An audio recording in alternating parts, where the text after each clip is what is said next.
सोचो, इन कथाओं को सुनकर के मुझे कभी कभी लगता है कि हमें मिलेंगी श्री जी, हमें मिलेंगे ठाकुर जी, हम पर कृपा करेंगे कभी ठाकुर जी। हमारे अंदर तो सब है। भजन करके नष्ट करना भी हो तो भजन भी कौन सा हम अच्छे से करते हैं, नाम जप भी कौन सा अच्छे से करते हैं। मैंने खुद पे अनुभव किया। अभी हम दत्त धाम में थे, महाराज जी ने नियम दिया 5000 मंत्र रोज करने हैं। करता था तो करते करते कभी कभी झपकी आ जाती, तो फिर अपने आप को उठाते, आंखों पे पानी डालता, फिर करता। झपकी क्यों आ रही है? क्योंकि अभी मिलन की उतनी उत्कंठा नहीं है, इसलिए झपकी आ रही है। मन में खुद पे विचार होता था। फिर करते करते करते करते कभी कभी माला हाथ से छूट जाती थी। तो नियम तो ऐसा है कि हाथ से माला छूट जाए तो फिर दोबारा से शुरू करो, पर हम इतने चतुर, मैं अपनी ही बात बता रहा हूं, किसी और की नहीं। हम नीचे से यूं करते, वहीं से जहां यहीं से पकड़ लूं, पकड़ के कर लूं, अब दोबारा से शुरू से करना पड़ेगा। हमको इतना भार क्यों लग रहा है? क्योंकि अभी मिलन की उत्कंठा नहीं बढ़ी। ये खुद चिंतन में आया। और उस दिन हमने गोदावरी जी से प्रार्थना करके कहा कि ऐसे अगर मन में भाव हैं तो मैं जप ही नहीं करूंगा। मेरे को निद्रा की इच्छा हुई क्यों, या मेरे हाथ से माला छूटी तो मैंने ऐसा क्यों नहीं सोचा कि मैं शुरू से करूं, बीच से क्यों? ये उत्कंठा क्यों नहीं आ रही? इतनी कथा गाने के बाद भी उत्कंठा नहीं आ रही, इतनी लाल जी की सेवा करने के बाद भी उत्कंठा नहीं आ रही, इतना वृंदावन में रहने के बाद। वृंदावन वृंदावन, आप लोग तो चलो 7 दिन के लिए हम आए तो राधा राधा बोल रहे हो, वृंदावन वृंदावन बोल रहे हो। हम तो, हमारा तो काम ही यही है, दिन रात कोई मिलने भी आता है तो राधे राधे बोलता है। दिन रात किशोरी जी का नाम गाते हैं, वृंदावन का नाम गाते हैं, जगह जगह कथाएं करते हैं, वृंदावन का यश गाते हैं, लाल जी की। फिर भी मन में वो उत्कंठा क्यों नहीं आ रही है? तब ये चरित्र पढ़ा और उस चरित्र से लगा कि अभी तो बहुत सुखाना है, अंदर वो तरल पदार्थ है जो अग्नि को पकड़ नहीं पा रहा है भक्ति की। और वो तरल पदार्थ कैसे जाएगा? खूब सत्संग करके जाएगा। और सत्संग करने का मतलब बैठ के सुनना नहीं, सुनते ही पालन करना। तो हमने नियम क्या बनाया?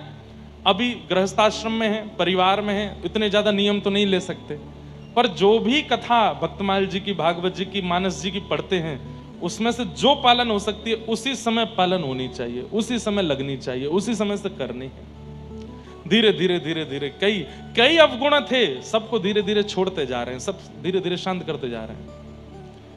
अभी बताने वाली बात नहीं, हमारे दत्त धाम वाले महाराज जी ने इतना बड़ा फोन गिफ्ट किया हमको, कीपैड वाला इतना बड़ा है वो। हमने निर्णय कर लिया है कि कुछ दिन बाद हम एंड्रॉयड फोन ही बंद कर देंगे, वही चलाएंगे, कीपैड वाला। इतना बढ़िया प्यारा सा फोन है, छोटा सा, उसमें फेसबुक वगैरह कुछ नहीं चलता। लेकिन धीरे धीरे करो, पर करो जरूर। हम धीरे धीरे कर रहे हैं क्या? विषयों की तरफ भाग रहे हैं। धीरे धीरे उनसे बच के आगे निकलो। गृहस्थ आश्रम में भी हैं तो गृहस्थ आश्रम का निर्वहन भी इस भाव से करो कि यह वंश भी आगे बढ़े तो भगवत भक्तों से ही बढ़े। हमारे घर में धन कमाने वाला या ऐश्वर्य कमाने वाला बालक हो, हे श्री जी आपकी कृपा से, लेकिन उससे भी ज्यादा आपके नाम को कमाने वाला, आपके यश को कमाने वाला बालक हो, ऐसी भावना। तो थोड़ा थोड़ा सुखाई अंदर से। ये अभी गीला है मन, इसलिए भक्ति की लौ इतनी जलाई जाती फिर भी नहीं जलता। ये प्रज्वलित हुई मीराबाई, आज तक प्रज्वलित हैं। प्रज्वलित हुए श्री सूरदास, आज तक प्रज्वलित हैं। प्रज्वलित हुए जनाभाई तुकाराम नामदेव, आज तक प्रज्वलित हैं। हम हो ही नहीं पा रहे हैं। क्यों? सत्संग नहीं है जीवन। वो सत्संग है भी, कथा सुनते भी हैं। आज पूज्य प्रेमानंद जी महाराज को कितने लोग सुनते हैं? हजारों लोग सुनते हैं, पर उनकी सब सुनते हैं, पर मानता कोई नहीं है। करते वही हैं जो मन चाहता है, करते वही हैं जो बुद्धि चाहती है। मतलब क्या है? हम लोगों की स्थिति ऐसी होगी, कैप्चर तो कर रहे हैं पर लागू नहीं कर रहे हैं, लागू नहीं कर रहे हैं। और ऐसे लोगों को आपने देखा है जो इकट्ठा करते जाते हैं, बस इकट्ठा ही करते जाते हैं, लगाते कहीं नहीं है। ऐसे लोगों को ही लोभी कहा जाता है, जो इकट्ठा तो बहुत करते हैं पर उसका प्रयोग नहीं करते, उसको लगाते नहीं है। जैसे छोटे बच्चों में, हम लोग भी जब छोटे थे, पेन इकट्ठे करने की, ये भी पेन हमारे पास, ये वाला पेन भी हमारे पास, मीटर वाला पेन आता था, उसमें मीटर चलता था, वो भी मीटर वाला पेन तो आया, पर 10 से ऊपर उसके कभी मीटर गया ही नहीं, लिखते ही नहीं थे। तो संग्रह करने की स्थिति तो हमारी बन गई है, पर प्रयोग करने की स्थिति हमारी नहीं बन पा रही, इसलिए भगवत दर्शन हो नहीं पा रहा है। यदि लालसा है, अगर उनसे मिलने की दिल में तमन्ना, अगर उनसे मिलने की दिल में तमन्ना, दिल में तमन्ना, अगर उनसे मिलने की दिल में तमन्ना, करो शुद्ध अंतः करण धीरे धीरे, जो करते रहो भजन धीरे धीरे, तो मिल जाएगा राधा रमण धीरे धीरे। धीरे धीरे करो, कोई जल्दीबाजी नहीं है, पर करो। अंतःकरण शुद्ध करने के प्रयास भी करते रहो। माधवदास जी का चरित्र आता है। श्री जगन्नाथ प्रभु के परम भक्त श्री माधवदास, आप 24 वर्ष की अवस्था में पहली बार जगन्नाथपुरी गए थे। 24 वर्ष की अवस्था में। पहले सदगृहस्थ थे, पत्नी बच्चे सब थे, पर बालक को जन्म देते देते पत्नी पधार गई। आप और ज्यादा परेशान हो गए कि अब इस बालक की रक्षा कौन करेगा। तभी आपने देखा एक वृक्ष के ऊपर से एक अंडा नीचे गिरा और आप देख रहे थे, और वो अंडा जैसे ही नीचे गिरा तो नीचे आकर के सूखे पत्तों के ढेर में गिरा और अंडे का कुछ भी नहीं बिगड़ा। तब माधवदास जी बोले, इस अंडे में विराजमान बालक, उसकी मां भी नहीं है इस वक्त यहाँ पे, पिता भी नहीं है, लेकिन उसका जीवन है, तो इतनी ऊंचाई से गिर के भी वो बच गया। हम कैसे कह सकते हैं कि किसी व्यक्ति की रक्षा हम करेंगे? सबकी रक्षा ठाकुर जी करते हैं। जिसका जितना जीवन है उतना वो जिएगा जिएगा जिएगा। अभी हम लोग दत्त धाम में जब गोदावरी में स्नान करते थे तो कहीं कहीं गोदावरी जी का जल बहुत गहरा, हम लोगों ने तैरना ही दत्त धाम में सीखा। अब तो इतना सीख गए हैं कि इतना तो आ गया है कि डूबेंगे नहीं। लेकिन जब वहां पे गुरु जी कभी कभी सिखाते थे तैरना, तो एक दो बालक हमारे ऐसे हैं, वो मास कथा में भी गए, हफ्ता कथा में भी गए, 15 दिन, फिर भी तैरना नहीं सीख पाए। तो उनको गुरुजी अंतिम दिन एक बात कह रहे थे, बोले भाई तू तैरने का प्रयास तो कर, हम लोग चारों तरफ हैं, गहराई है, नहीं डूबेगा, हम हैं ना बचाने को, तब भी नहीं। तो फिर गुरुजी बोले भाई ये सोच के तैर ले कि जब आनी होगी तो आएगी, अगर मेरे प्राण अभी भी हैं तो मैं चाहे कितने गहरे में चले जाऊं फिर भी बच ही जाऊंगा। और ये बात सत्य है, जब मेरा अंत होना है तभी होगा, चाहे उससे पहले कुछ भी घटना घट जाए, कुछ नहीं हो सकता।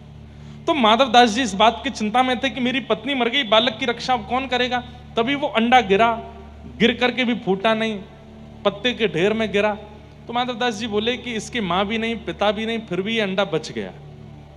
मैं कौन होता हूं चिंता करने वाला अपने बालक की कि मैं इसको बचाऊंगा, मेरे रहने से ये बचेगा, इसकी कोई जिम्मेवारी तो नहीं, जगन्नाथ जी सब देख लेंगे। और बच्चे को परिवार के हवाले करके चले गए। 24 वर्ष की अवस्था में जब जगन्नाथपुरी गए तो केवल नील चक्र का दर्शन किया, जगन्नाथ प्रभु का नहीं। ऊपर विराजमान नील चक्र को देख करके इतना रोए, इतना रोए। क्यों रोए? कि मैंने 24 वर्ष लगा दिए ठाकुर जी के पास आने में। अगर मैं 24 वर्ष नहीं, कम से कम नहीं तो 18 वर्ष पहले, 19 वर्ष पहले भी यहां आ गया होता तो आज ठाकुर जी मिल गए होते। मैं 24 वर्ष गंवाने के बाद यहां पर आया हूं। सोचिए, इतने विरह व्याकुल हुए माधवदास जी कि 4 दिन तक भोजन नहीं पाया। कि मैंने 24 वर्ष पहले मेरे अंदर यह बात क्यों नहीं आई कि मैं आ जाऊं यहां पर। 24 वर्ष लग गए मुझको यहां आने में। और ठाकुर जी उनके इस भाव से इतने प्रसन्न हो गए कि श्री जगन्नाथ जी छोटे बालक का रूप धारण करके गए और प्रसादी लेकर के गए मंदिर से, और जा करके माधवदास जी को दिया। कहा कौन हो? बोले मैं यहीं का हूं। पुजारी जी को पता चला कि एक कोई भक्त आया है, 4 दिन से भूखा है, तो उन्होंने जगन्नाथ जी का प्रसाद भेजा। माधवदास जी ने प्रेम से प्रसाद पाया। थाल वापस करने के लिए जब मंदिर गए तो पुजारी जी बोले थाल तुम्हारे पास कैसे आया? बोले आपने ही तो भेजा था। बोले अच्छा बताऊं? अभी चोरी करवाता है मंदिर से और कहता मैंने भेजा था। बोले अरे नहीं, आपने एक बालक के हाथ भेजा था। बोले कोई बालक के हाथ नहीं भेजा मैंने। कौन हो तुम? नाम क्या तुम्हारा? बोले आप मुझे नहीं जानते, मैं एक यात्री हूं, माधवदास मेरा। बोले मैं नहीं जानता तुमको, कैसे आया थाल तुम्हारे पास? माधवदास जी के नेत्र बंद हो गए। बोले ओहो, जगन्नाथ जी आए थे प्रसाद लेकर के, भूखा देख नहीं पाए मुझे, पवा के गए। और तब से श्री माधवदास जी जगन्नाथपुरी से गए ही नहीं। वहीं रह करके खूब भजन किया, खूब साधन किया, और ऐसी स्थिति हो गई कि जगन्नाथ प्रभु का दर्शन करने माधवदास जाते। आज जब हम जगन्नाथ जी को देखते हैं तो उछल पड़ते हैं, लेकिन जब माधवदास जी मंदिर जाते थे जगन्नाथ जी उछलने लग जाते थे माधवदास को देख करके। इतना प्रेम ठाकुर जी माधवदास से करते थे। तो स्थिति बने तो सही दर्शन की, और वो कैसे बनेगी? जब तक हमारी कामना में ठाकुर जी नहीं आएंगे, जब तक तड़पेंगे नहीं उनको प्राप्त करने के लिए, तब तक ऐसी स्थिति नहीं बनने वाली है। और वो तड़प कैसे आवेगी? कथाएं सुनो, जो आज्ञा की जाती है उसका पालन करो, जो बातें शास्त्रों में कथाओं में व्यास जी के मुख से निकल आती है, भक्त चरित्र में सुनते हो, उसको तुरंत पालन करना प्रारंभ करो। एक दिन इतना विरह चित्त में होगा। वृत्रासुर कहता है नाथ मैं रोऊं तो मुझे रोने देना, आना नहीं मेरे पास, मुझे रोने देना, थोड़ा विरह व्याकुल होने देना। और ठाकुर जी के ऐसे भक्तों के चरित्र सुनो जिनसे विरह व्याप्त होता हो। जैसे भक्तिमती मीराबाई का चरित्र सुनो, श्री नरसिंह मेहता जी का चरित्र सुनो, और श्री चैतन्य चरित्र सुनो। अभी 2 दिन चैतन्य चरित्र चला था दत्त धाम में। कितना विरह होता है, कितनी व्याकुलता होती है। ऐसे करके अपने चित्त में स्वयं विरह का निर्माण कर लो तो बच जाओगे। ठाकुर जी ने कहीं विरह दिया तोड़ देंगे आपको।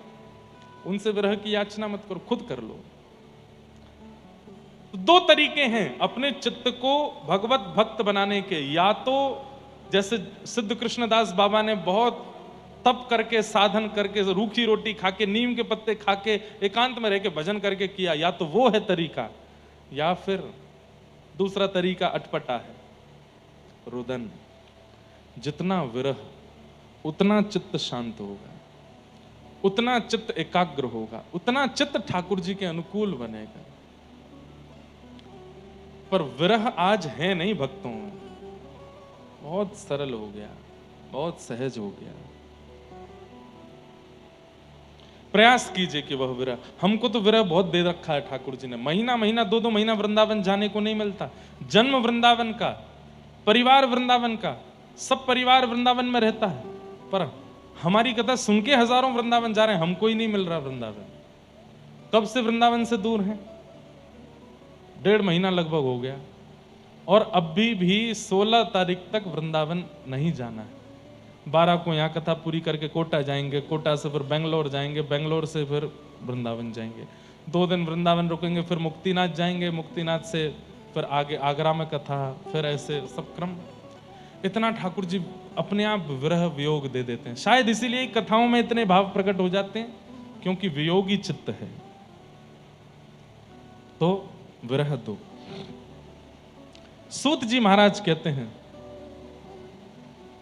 सबई पुंसाम परो धर्मो यतो भक्तिर अदोक्षजे अहैतुक्य प्रतिहता ययात्मा संप्रषेदति।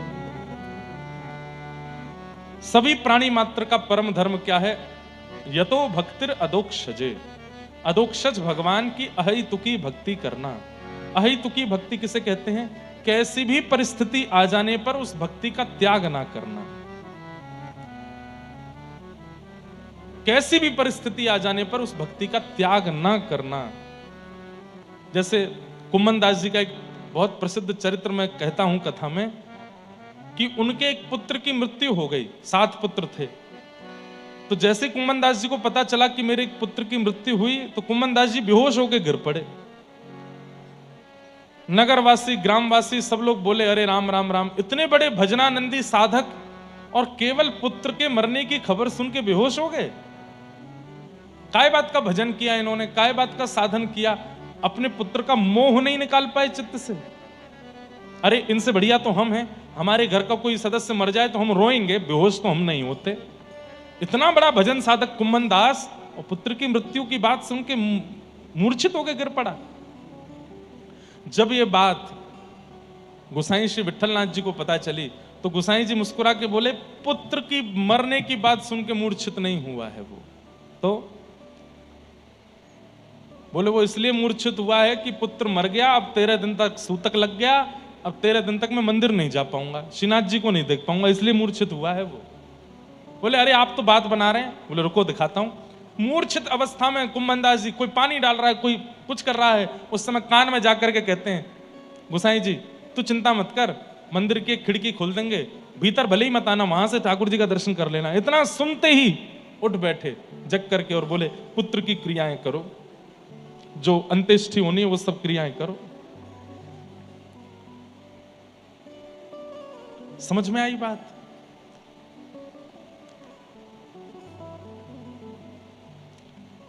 कैसे कैसे प्रेमी हैं ठाकुर जी के।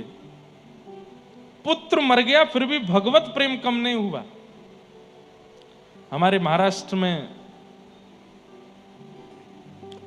गोरोबा काका जो मटका बनाते थे मिट्टी का, और उनका छोटा सा बालक पैरों के नीचे आ गया। कथा सुनी है आपने? गोरोबा काका, पत्नी ने आकर के कहा कि मैं बालक तुम्हारे हवाले छोड़ के गई थी, और वो कीर्तन में ऐसे मग्न हुए, कीर्तन कर रहे थे, मिट्टी दबा रहे थे चरणों से, छोटा बालक घुटमुन घुटमुन पैरों के नीचे आ गया।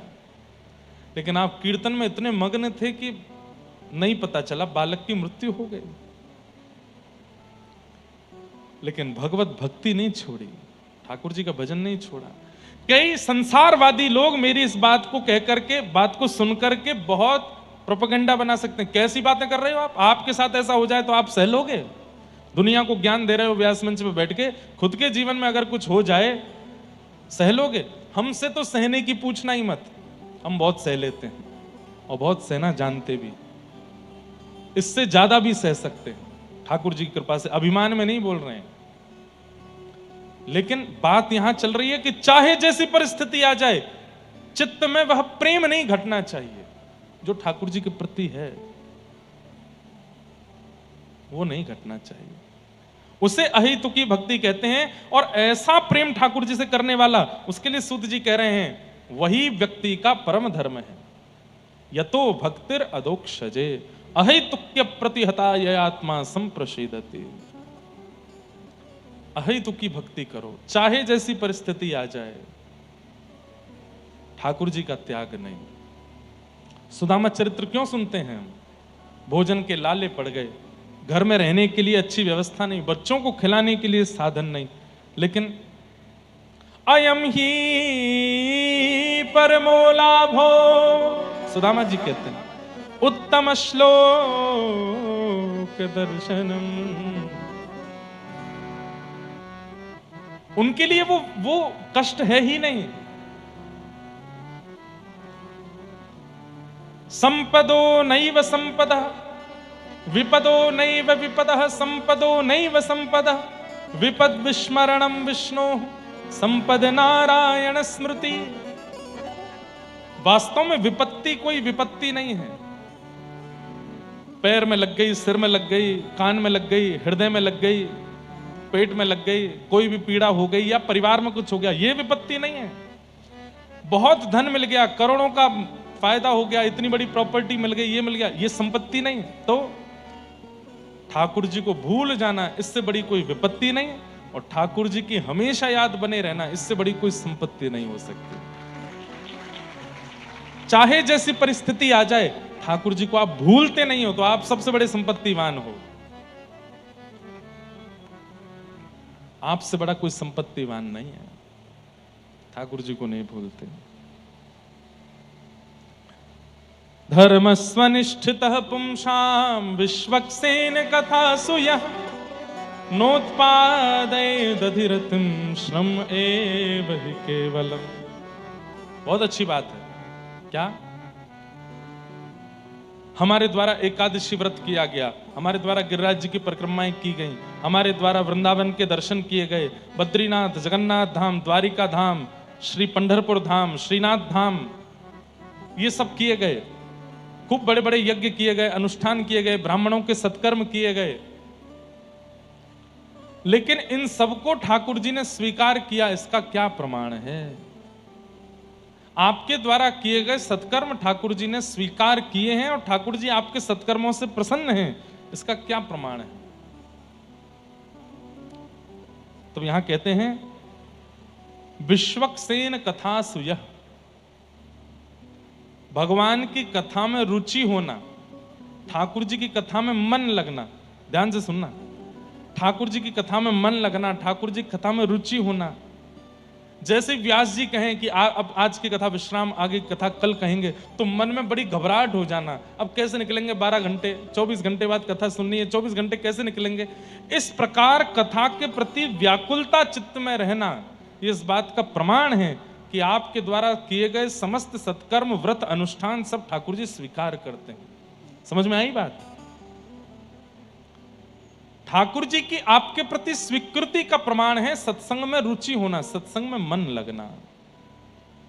और सत्संग में बैठे बैठे आलस आना, सत्संग में बैठे बैठे मन ना लगना, उठ के जाने की इच्छा होना, निद्रा आना, ठीक है अब कल से घर पे ही सुन लेंगे, यहां आओ गर्मी लगती है, ऐसा है वैसा है, नहीं। ठाकुर जी की अप्रसन्नता का प्रमाण है ये, सत्संग में रुचि ना होना।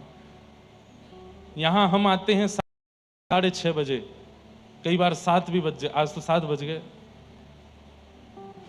पर सुनने वाले लोग 2 बजे से आ जाते हैं, 3 बजे से आ जाते हैं।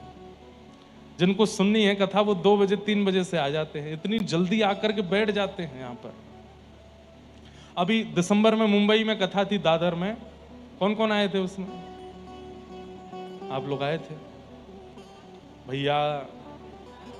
बंबई वाले हमको वहां दादर के, और दादर के आगे कौन सी जगह पड़ती है,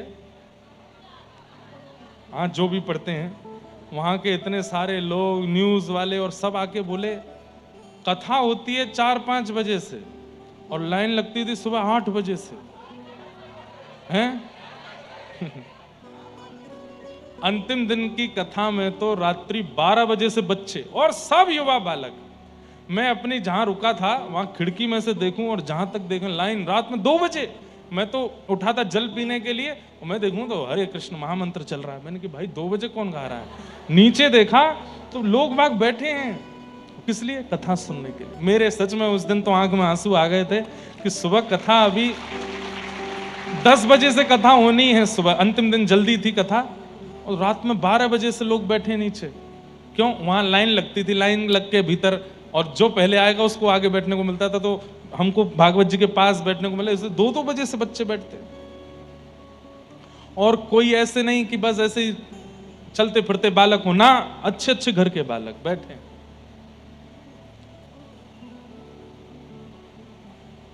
तब ये वाला श्लोक मेरे मन में आता था कि सूत जी महाराज कहते हैं कि ठाकुर जी आपसे प्रसन्न हैं, इस बात का प्रमाण कथा के प्रति आपकी रुचि ये बताती है।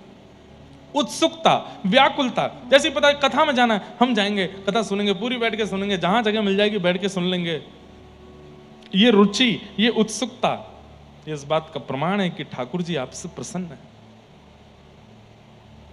हैं। इंद्रेश जी ये तो हर साल आते हैं उल्लासनगर, कौन सी बड़ी बात है? ऐसे मन में भाव आ रहे हैं, तो हम अपनी नहीं कह रहे हैं, कथा के प्रति यदि ये भाव आ जाता है, आलस्य का भाव आ जाता है, और कोई भाव आते हैं, तो श्रम एव ही केवलम नोत्पादये दधिरतिम, श्रम एव ही केवलम। आप अगर इस प्रकार कथा के प्रति, सत्संग के प्रति भाव रखते हो, तो कह रहे हैं कि आपके द्वारा की गई एकादशी केवल कोरी मेहनत है, ठाकुर जी उससे प्रसन्न नहीं होते। आपके द्वारा किया गया गोवर्धन वृंदावन की परिक्रमा, यमुना स्नान, गंगा स्नान, बद्रीनाथ, केदारनाथ, गंगोत्री, यमुनोत्री, जगन्नाथपुरी, द्वारिका आदि का भ्रमण, सब केवल और केवल एक श्रम है। कथा के प्रति रुचि, तो अब रुचि के बारे में बात करो कथा की, तो सबसे बड़े रुचिकर भागवत के हैं परीक्षित।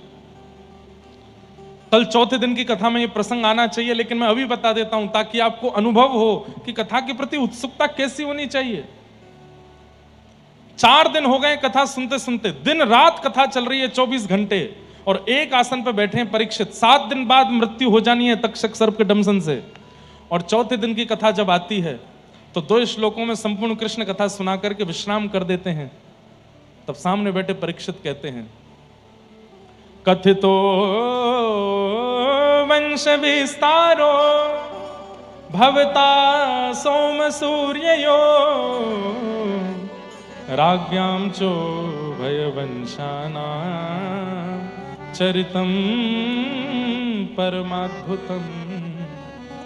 मुझे भूख नहीं है, मुझे प्यास नहीं है, मुझे निद्रा नहीं है, केवल और केवल कृष्ण लीला सुनाई है, कृष्ण कथा सुनाई है। थोड़ी देर आराम कर लो परीक्षित, तुम 4 दिन से बैठे हो। तो परीक्षित कहते हैं, आप जब कथा सुनाते हैं और कथा सुनते सुनते जब मेरे नेत्र बंद हो जाते हैं भाव में, वहीं आराम हो जाता है।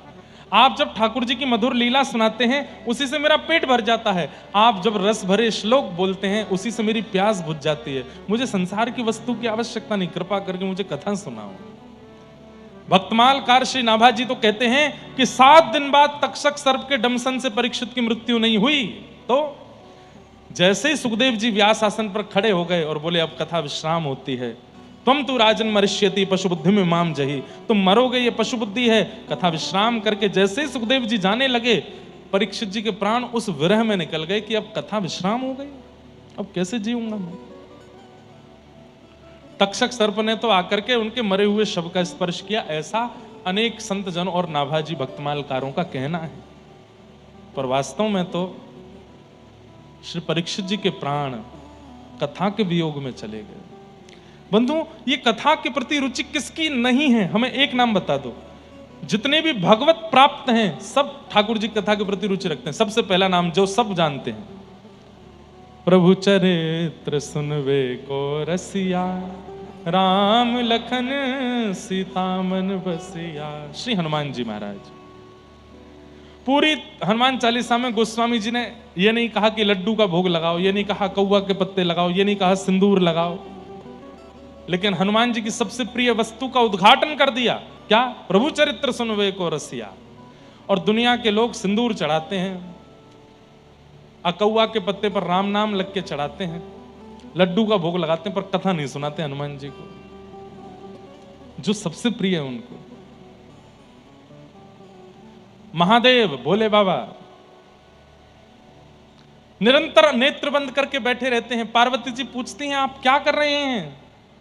तो महादेव के मुख से निकलता है, मुनिंद वृंद वंदिते त्रिलोक शोक हारिणी। ये राधा कृपा कटाक्ष कौन गा रहा है? वो देव आदिदेव महादेव गा रहे हैं, जो निरंतर प्रिया प्रियतम के चिंतन में ही लगे रहते हैं। उन्हें भी कथा प्रिय है, अमर कथा सुनाते रहते हैं पार्वती जी को। तीसरा, आपकी महाराष्ट्र भूमि से रुक्मणी जी भगवान को जब पत्र लिख करके भेजती हैं तो क्या कहती हैं?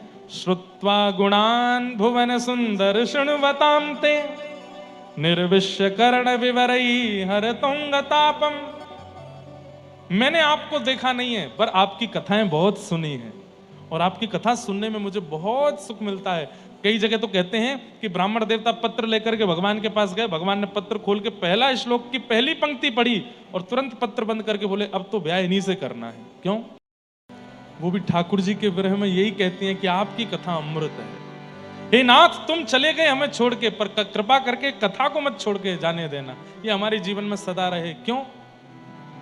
कथा के प्रति रुचि इस बात का प्रमाण है कि ठाकुर जी आपसे प्रेम करते हैं। और या फिर ऐसा कहो, कथा के प्रति रुचि ही ठाकुर जी को आपके प्रति प्रेम कराएगी। आप बहुत सुंदर तिलक लगाते हो, एकादशी व्रत करते हो, कंठी माला पहनते हो, सुबह 4 बजे उठ के कीर्तन करते हो, बहुत सुंदर सेवा करते हो, नाम निष्ठ हो, भजन निष्ठ हो, प्रसाद निष्ठ हो, लेकिन कथा के प्रति रुचि नहीं, तो ठाकुर जी हैं ही नहीं आपके। मैं 1-2 लोगों से ऐसों से मिला हूं, उनके घर पर रुका, 4 बजे उठ के भजन करते हैं, खूब सुंदर तिलक लगाते हैं, इतनी बढ़िया सेवा करते हैं ठाकुर जी की, इतना बढ़िया सब भोग प्रसाद, पर कथा में जब वो आते थे मुझको लेके, उनके घर ही रुका था मैं, विदेश की बात है। मैं जैसे व्यास मंच पे बैठा तो मैं नजर घुमा के देखी तो सो गए। और मैंने कहा चलो थक गए होंगे, कल रात्रि में भारत से आया हूं, इसलिए रात्रि में आए थे, सुबह जल्दी उठ गए इसलिए सो गए होंगे। अगले दिन फिर सो गए, तीसरे दिन फिर सो गए। वो 7 दिन तक सोते ही रहे, कथा प्रारंभ होती और सो जाते। एक दिन मैं उनके साथ बैठा तो मैंने उनका अवगुण नहीं बताया, पर मैंने परखना चाहा कि कथा के प्रति रुचि नहीं है इनकी, सो जाते हैं। कुछ तो किसी रूप में तो बताएंगे, किसी रूप में तो पता चलेगा कि कथा का प्रभाव नहीं है। और उसका पता चल गया। क्या?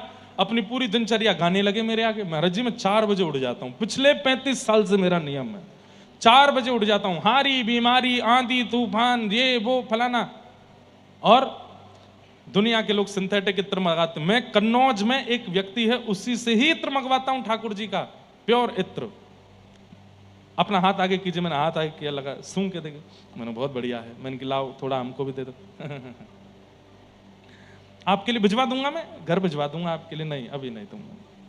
ये वस्त्र देख रहे हैं महाराज जी, इसमें असली चांदी का काम है, इसमें असली सोने का काम है। बस जैसे ही उन्होंने अपना उद्घाटन किया, बातों का पता चल गया कि सत्संग नहीं है।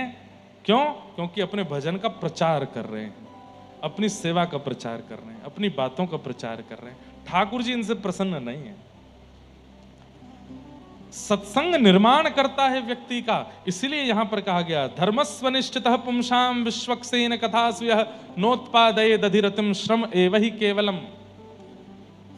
क्यों तुकाराम जी महाराज सत्संग के लिए कहते, नामदेव जी सत्संग के लिए, ज्ञानेश्वर माउली सत्संग। अरे पंढरीनाथ भगवान मंदिर में बैठे, केवल दिन रात दर्शन करो, सत्संग मत सुनो। नहीं, कोई नहीं कह सकता ऐसा।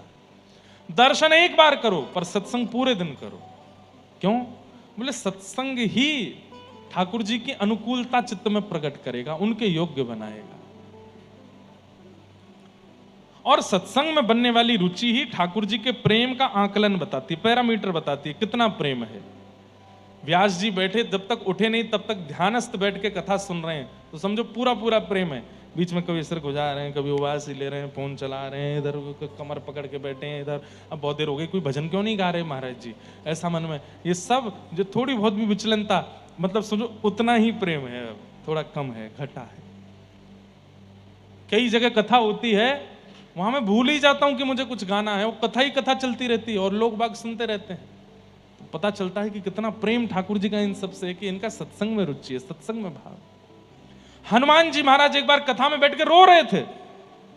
यत्र यत्र रघुनाथ कीर्तनम तत्र तत्र कृत मस्तकांजलिम बाष्पवारि परिपूर्ण लोचनम मारुतिम नमत राक्षसांतकम। नेत्र भरे रहते हैं हनुमान जी के जितनी देर कथा में रहते हैं, रो रहे थे। तभी राम जी से देखा नहीं कि अरे मेरा हनुमान कितना रो रहा है, मैं इससे मिलके आता हूं। जैसे ही गए, रोते हुए हनुमान जी महाराज रो रहे थे, मेरे राघव, मेरे राम, मेरे प्रभु, मेरे इष्ट, मेरे प्राण धन। तभी राम जी गए, कंधा पर हाथ रखा, हनुमान जी महाराज की आंख खुली, कथा चल रही थी। राम जी को देखा, राम जी बोले मैं आ गया हनुमान, तू मत रो, मैं तेरे पास ही खड़ा हूं। बोले जय जय, 2 घंटे की कथा रह गई, अभी बाहर जाओ, 2 घंटा और रोने दो मेरे को, 2 घंटे बाद मिलना। बोले मैं मिल गया, फिर क्यों रो रहा है? आप मिलते हो तो केवल नेत्रों को दिखाई देते हो, पर ये वक्ता कथा सुनाते हैं ना, रोम रोम का आपका दर्शन करा देते हैं।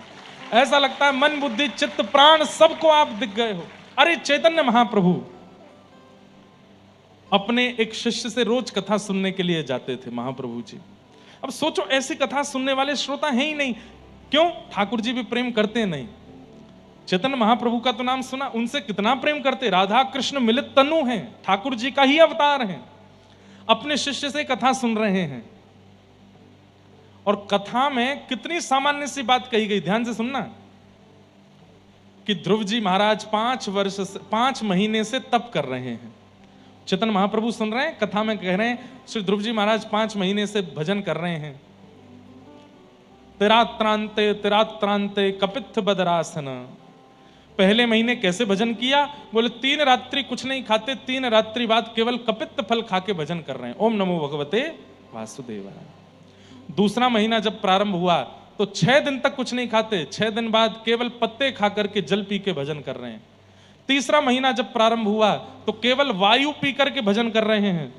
चौथा महीना जब प्रारंभ हुआ तो 12 दिन में एक बार श्वास लेकर के भजन कर रहे हैं, 12 दिन तक श्वास नहीं लेते, अपने श्वास रोक करके भजन कर रहे हैं। 5वां महीना जब प्रारंभ हुआ तब श्वास को भी रोक लिया, ना अन्न खा रहे हैं, ना वायु पी रहे हैं, ना जल पी रहे हैं, ना श्वास ले रहे हैं। अपनी मन बुद्धि चित्त सबको एकाग्र करके ओम नमो भगवते वासुदेवाय का भजन श्री ध्रुव जी महाराज कर रहे हैं। चैतन्य महाप्रभु सुन रहे हैं सामने बैठ के। और तभी भगवान के मन में इच्छा हुई कि इनको दर्शन देना है, और श्री ठाकुर जी गरुड़ पर बैठ करके आए और सामने आकर के खड़े हो गए। लेकिन गरुड़ जी बोले, जय जय, ये ध्रुव बालक को दर्शन देने आ पाए, ये तो आंख बंद करके खड़ा है। तभी ठाकुर जी कहते हैं, अभी इसको अंतःकरण में दर्शन देना है। तभी भगवान उनके चित्त में प्रकट हो जाते हैं, और चित्त में दर्शन करके ध्रुव जी बड़े प्रसन्न होते हैं। और अचानक से चित्त में दिखने वाले ठाकुर जी अंतर ध्यान हो गए, और जैसे ही ध्रुव जी के चित्त से अंतर ध्यान हुए, ध्रुव जी ने तुरंत नेत्र खोल करके कहां गए नाथ, आंख खोल के देखा तो वही छवि सामने खड़ी थी। अब सोचिए, कथा चल रही थी यही, ध्रुव जी के अंतस्थ में ठाकुर जी प्रकट हो गए, और प्रकट होने के थोड़ी देर बाद अंतर ध्यान हुए। अब आगे कहना था कि ध्रुव जी ने नेत्र खोले तो वही ठाकुर जी बाहर। इतना बोल नहीं पाए व्यास जी कि विरह आतुर होकर के चैतन्य महाप्रभु रोने लगे, नेत्रों से आंसुओं की पिचकारी चलने लगी। हे मेरे प्राणनाथ, हे जगन्नाथ, हे नाथ, आप क्यों चले गए? अभी तो चित्त में आए थे, मुझे छोड़ करके क्यों चले गए? इतने विरह व्याकुल हो गए, इतने विरह व्याकुल हो गए, जहां बैठे थे वहीं पृथ्वी का खोदना प्रारंभ किया, वहीं पृथ्वी में ढूंढने लगे, मेरे श्याम सुंदर कहां हैं? कहां मोर प्राणनाथ मुरली वदन, कहाँ जाऊं कहाँ पाऊं मदन मोहन, कहाँ जाऊं कहाँ पाऊं। उनके शिष्य जो व्यासपीठ पर बैठे वो बोलना चाह रहे हैं कि ध्रुव जी ने फिर नेत्र खोले तो चित्त के ठाकुर जी सामने खड़े हैं, पर इतने बोलने का अवसर नहीं मिला। ठाकुर जी अंतर ध्यान हो गए, इसी से इतने विरह व्याकुल हो गए चैतन्य महाप्रभु, रोने लगे, मूर्छा आने लगी, पृथ्वी को खोदने लगे। ठाकुर जी उनकी विरह वेदना को देख नहीं पाए, और जैसी पृथ्वी खोदने लगे, कहां है मेरे प्राणनाथ, क्यों चले गए मुझे छोड़ के, मैंने क्या अपराध किया, अभी तो आए थे चित्त में, क्यों चले गए? और जैसे इस भाव से पृथ्वी खोदने लगे, तभी पृथ्वी के भीतर से श्री गोपीनाथ प्रकट हो गए, और श्री चैतन्य महाप्रभु ने उनको हृदय से लगा लिया। और उन्हीं गोपीनाथ जी को, अपने शिष्य वक्ता को उन्होंने सेवा के लिए दिए। फिर कालांतर में जब चैतन्य महाप्रभु भगवत धाम प्रस्थान कर गए, जगन्नाथ जी में विलीन हो गए, तब उनके शिष्य रो रो करके इतने बेहाल हुए कि उनकी कमर झुक गई।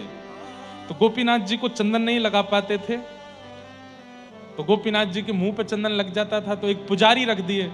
ठाकुर जी बोले, पुजारी से सेवा नहीं कराऊंगा, सेवा तुम ही करोगे। तो बोले, मेरी कमर झुक गई नाथ, हाथ नहीं आता। तो ठाकुर जी बैठ गए नीचे, और आज भी विराजमान है टोटा गोपीनाथ। सब जगह खड़े हुए ठाकुर जी हैं, त्रिभंग लली श्याम सुंदर हैं, जगन्नाथपुरी के पास में टोटा गोपीनाथ। ऐसे जैसे हम बैठे हैं, ऐसे बैठे हुए ठाकुर जी वंशी बजा रहे हैं। ये वही ठाकुर जी हैं जो महाप्रभु जी को पृथ्वी से प्राप्त हुए। कथा सुनते सुनते विरह हो गया। हम लोगों की स्थिति कहां है बंधुओं? कहीं भी नहीं।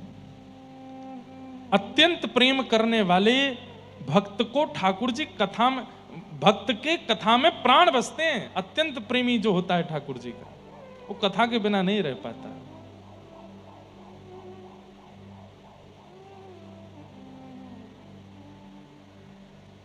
कथा के बिना नहीं रह पाता।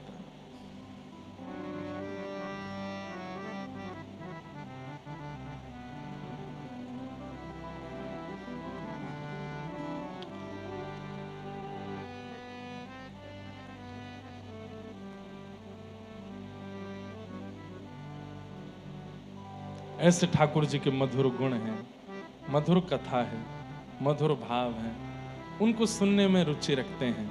वो भक्त जिनसे ठाकुर जी बहुत प्रेम करते हैं, ठाकुर जी अनंत प्रेम प्रदान करते हैं। इस प्रकार यहां ये बात भाव बताई गई। धर्मस्य यापवर्गस्य नार्थोर्थायोपकल्पते नार्थस्य धर्मैकान्तस्य कामो लाभाय हि स्मृत। धर्मस्य यापवर्गस्य, धर्म अपवर्ग है, पवर्ग नहीं है। किसी कामना के ठाकुर जी को याद करता है, बिना किसी भय से ठाकुर जी का स्मरण करता है।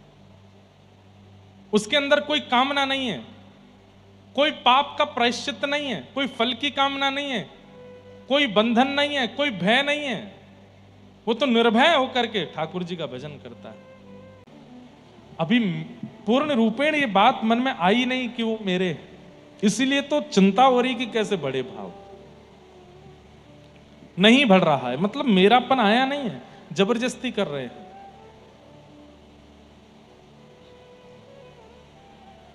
उल्टा होता है व्रजमंडल में, तो पूछा जाता है ऐसा कोई उपाय बताओ। बोले कैसा? थोड़ी देर के लिए ठाकुर जी का ध्यान निकले दिमाग से। गोपियां नारद जी से कहती हैं, हे नारद बाबा कोई ऐसा तप बताओ, कैसा कोई मंत्र बताओ। बोले कैसा मंत्र? ये थोड़ी देर के लिए नंद को लाला नेक निकरे चित्तते, पूरे दिन 24 घंटा यहीं आसन लगा के बैठो रे, ना काम करन दे, ना भोजन बनान दे, ना सोन दे, ना उठन दे। ऐसा कोई मंत्र बताओ ये नेक चित्त सो निकल के जावे कहीं बाहर। व्रज के प्रेमी गोपियां तो ऐसी हैं, वो तो उपाय इसका पूछते हैं कि ठाकुर जी कैसे जाएं ये बताओ। अगर कोई पूछ रहा है कि ठाकुर जी कैसे आए, कैसे मिलें, कैसे और प्रेम बढ़े, तो इसका मतलब अभी मेरे हैं ये माना नहीं है, मेरे हैं ये जाना नहीं है, मेरे हैं ऐसा स्वीकार किया नहीं। स्वीकार करो।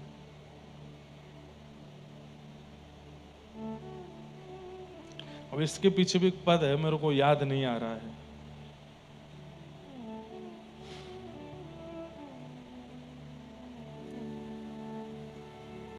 एक लाली हमको मिली, और ये तो मैंने अपने आप अनुभव किया। वो कहीं भी जाती है, दुनिया के कई कथाओं में आई है वो, कहीं अलग अलग जगह। वो जहां बैठती है वहां मोर पंख के जो किनारे के जो भाग होते हैं वो गिरते ही रहते हैं, उसको मिलते ही रहते हैं। कितनी बार तो वो मुझे दे चुकी, और स्वयं भी आकर के ऐसे सहज आके बैठी और आके बोली, देखिए महाराज जी आपके कुर्ता के ऊपर ही पड़ा है, और वो मोर पिच्छ का भाव आ जाता है।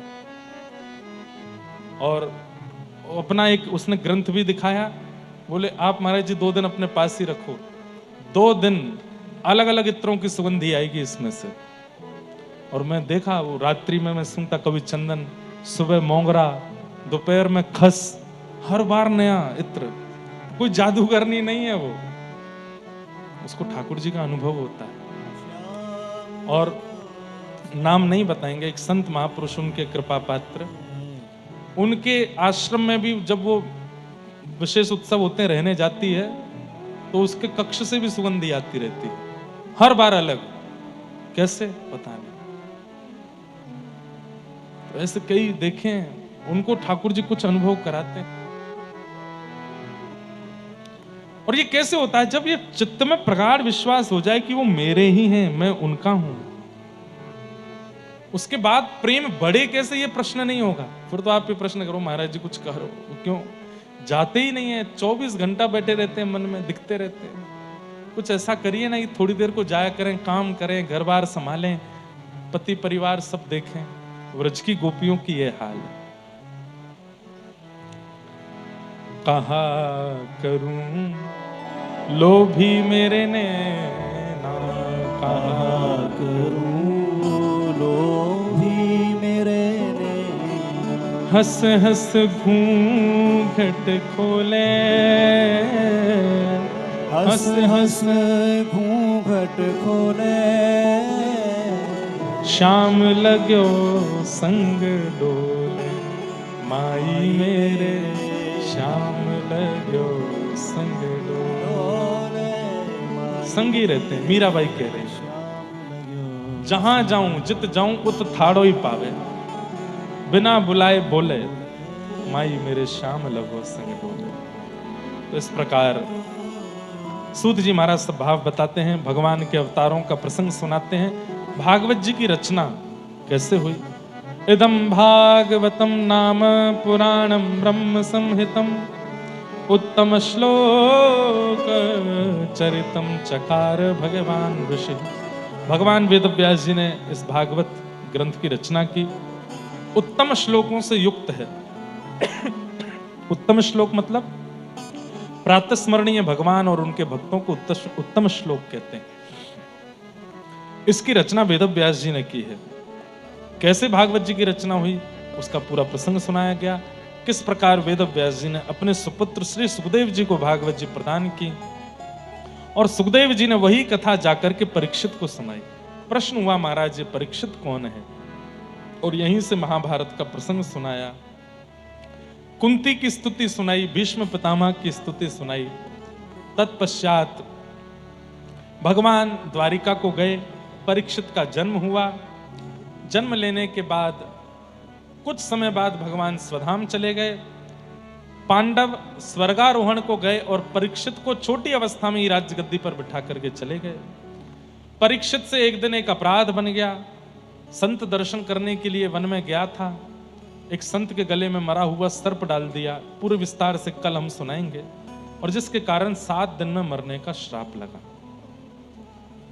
परंतु क्रोधापि देवेन वरेण्य तुल्यम, वैष्णव का एक स्वभाव होना चाहिए कि बड़े लोगों का क्रोध क्रोध के रूप में स्वीकार ना करे। बड़ों का क्रोध वरदान के जैसा होता है और वही हुआ। यदि कभी परीक्षित को श्राप ना लगा होता तो भागवत जी की कृपा कभी परीक्षित पर नहीं होती। पर 7 दिन में मरने का श्राप लगा, तभी इनके जीवन में श्री सुखदेव जी आए और 7 दिन भागवत की कथा सुनाई, जो हम आप सब लोग सुनते हैं। इसी विषय को अब विस्तार से हम कल के प्रसंग में सुनाएंगे। कल बंधुओं नंदोत्सव होने वाला है। कल वैसे तो हम हर जगह कहते हैं कि पीले वस्त्र पहन के आना, पर आप लोग सफेद पहन के आना।